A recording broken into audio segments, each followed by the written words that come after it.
Good morning dear students. उम्मीद करती हूँ कि आप सभी अपने घरों में स्वस्थ हैं और अपनी पढ़ाई अच्छे से कर रहे हैं।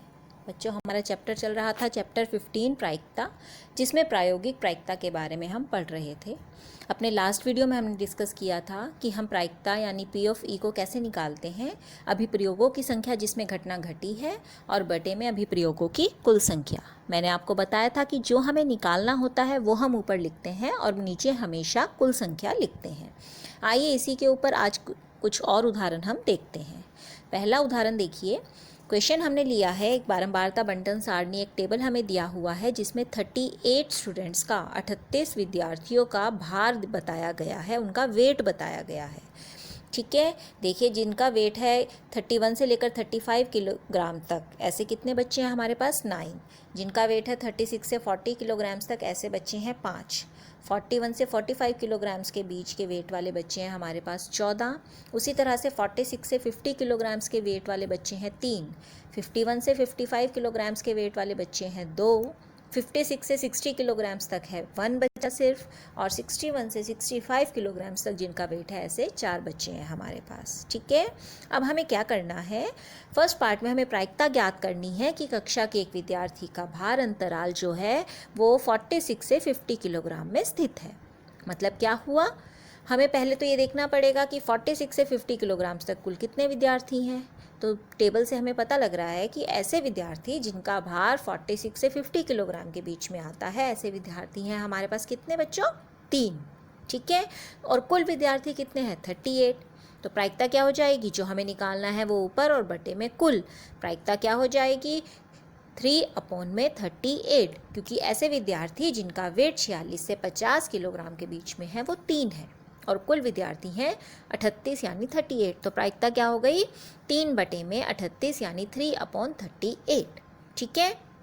सेकेंड पार्ट, प्रायिकता ज्ञात करनी है कि विद्यार्थी का भार 50 किलोग्राम से अधिक है। ध्यान से देखिए, 50 किलोग्राम से अधिक।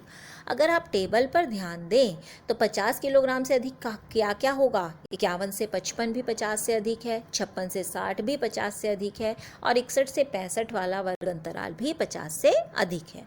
तो 50 किलोग्राम से अधिक भार वाले विद्यार्थियों की संख्या कितनी हो गई हमारे पास, 2 + 1 + 4, ये तीनों ही वर्ग अंतराल वाले आ जाएंगे। तो कुल विद्यार्थी हो गए 7 जिनका वेट जो है 50 किलोग्राम से ज़्यादा है। तो प्रायिकता क्या हो जाएगी 7/38, 7/38। ठीक है, समझ आया आपको। नेक्स्ट क्वेश्चन देखिए, हमें 200 विद्यार्थियों का एक आंकड़ा दिया गया है। ठीक है, उसमें से बताया गया है कि कुल 200 विद्यार्थियों में जो फुटबॉल पसंद करते हैं ऐसे विद्यार्थी हैं 135, और जो फुटबॉल पसंद नहीं करते ऐसे विद्यार्थी हैं 65। ठीक है, हमें प्रायिकता निकालनी है कि अगर एक विद्यार्थी हमने कोई अपनी इच्छा से चुन लिया तो बताइए कि वो फुटबॉल पसंद करता है, और प्रायिकता बताइए कि वो फुटबॉल पसंद नहीं करता है। तो कैसे करेंगे देखिए।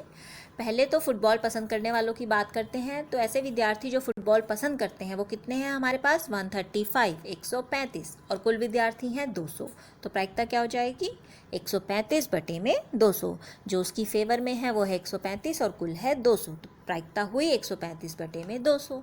उसी तरह से सेकंड पार्ट के लिए, अब जो फुटबॉल पसंद नहीं करते ऐसे विद्यार्थियों की संख्या कितनी है हमारे पास 65, 65। तो विद्यार्थी कुल हैं 200। प्रायिकता क्या हो जाएगी 65/200, 65 बटे में 200। ठीक है बच्चों, ये आप निकाल सकते हैं, बहुत आसान है।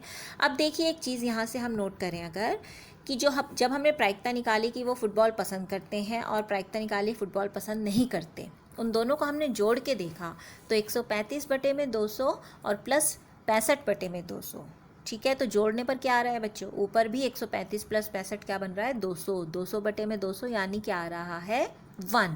तो यहाँ से हमें क्या निष्कर्ष मिलता है, किसी घटना का होना उसकी प्रायिकता प्लस घटना का ना होना उसकी प्रायिकता, इन दोनों का ही योग क्या है 1।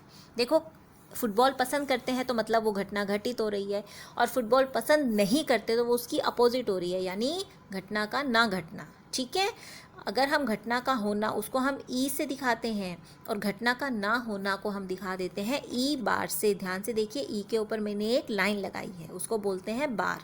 ठीक है, तो हम क्या कह सकते हैं यहाँ से, P of E plus P of E bar means घटना का होना उसकी प्रायिकता और घटना का ना होना उसकी प्रायिकता, इन दोनों का जोड़ हमेशा क्या होगा, 1 होगा।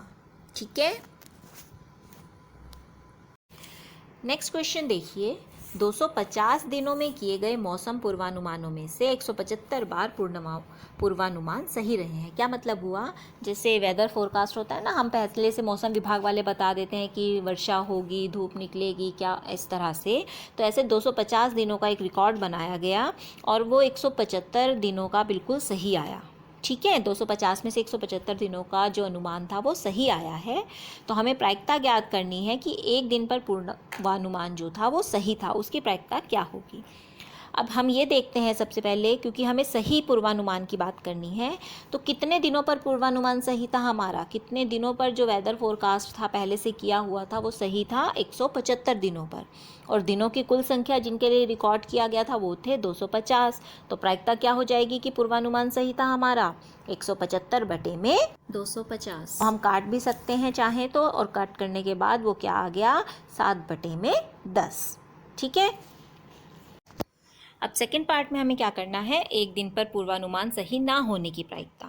अब कितने दिन बचे जिन पर पूर्वानुमान सही नहीं था, कुल दिन तो थे हमारे पास 250 और सही निकला 175 दिनों पे, तो जिन पर सही नहीं निकला वो क्या हो जाएंगे, 250 माइनस 175 मीन्स 75, 75। तो प्रायिकता क्या हो जाएगी, 75 बटे में 250, कट करके ये क्या आ गया, 3 बटे में 10। अब यहाँ से भी बच्चों हम चेक कर सकते हैं कि प्रायिकता पूर्वानुमान सही था प्लस प्रायिकता पूर्वानुमान सही नहीं था। P of E plus P of E बार क्या हो जाएगा, 7 बटे 10 जमा 3 बटे 10, और जोड़ने के बाद फिर से वो क्या आ रहा है, 10 बटे 10 यानी 1। तो यहाँ से भी हमें यही पता लगा कि घटना का होना और घटना का ना होना दोनों की प्रायिकता का योग क्या आता है, हमेशा 1 आता है। तो बच्चों ये कुछ और सवाल थे आज प्रायोगिक जो है हमारी प्रायिकता के ऊपर। ठीक है, मुझे पूरी उम्मीद है कि ये आप क्वेश्चंस अब आप अपने आप से आराम से कर सकते हैं। आपको ये क्वेश्चंस इस वर्कशीट के भी करने हैं और अपनी एक्सरसाइज जो 15.1 है आपकी मैथ्स की NCERT की बुक की, वहाँ से भी आपको क्वेश्चंस सॉल्व करने हैं। Okay, thank you.